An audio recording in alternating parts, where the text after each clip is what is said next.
From the day of establishment, the Israeli secret services have used the weapon of assassinations, of targeted killing, more extensively than any other country in the world.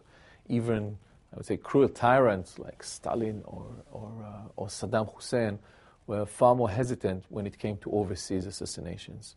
Israel, being a small country with limited resources, almost from day one, was aiming at targeted operations rather than all-out wars, hoping that by taking out individuals, they can change the course of history. I think that it is morally justified to kill people that are of national security threat to your country, as if I believe that if a terrorist is carrying a bomb or is planning to send a suicide bombing to your cities, you have a moral and a judicial right to strike him back. Now, I don't support the comparison that Prime Minister Netanyahu made between President Ahmadinejad and Hitler. I think it's wrong. I think Hitler should not be compared to anything. But yet, this is the comparison being made by the leaders of Israel.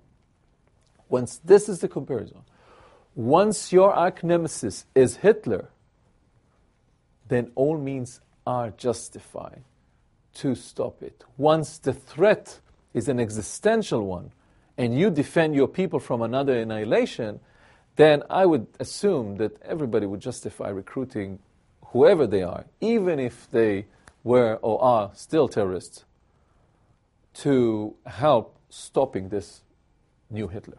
Do you believe that the Israelis are working with the People's Mujahedin of Iran? Right. Do you believe Israel is working with Iranian dissidents?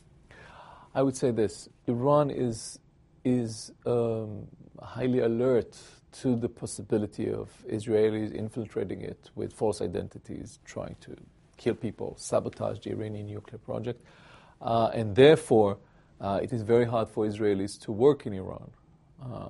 And it might.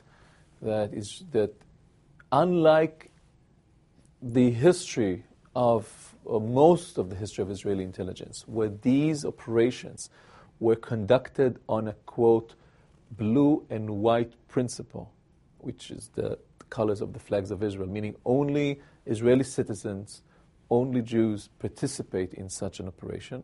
Maybe in Iran, the case is different because Iran is a different territory and very hard to work in.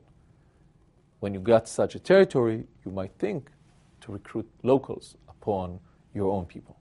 I would say that the likelihood of a potential strike, an Israeli strike over the Iranian nuclear site is very high because Israel doesn't believe that sanctions work. Nobody believes that Israel is capable of destroying the project. Even if the project is destroyed, then there are still scientists that can rebuild it. But people are talking about the potential significant delay. And latest assessment from Israeli intelligence suggests that a potential successful strike, according to plan, would yield a delay of 3 to 5 years.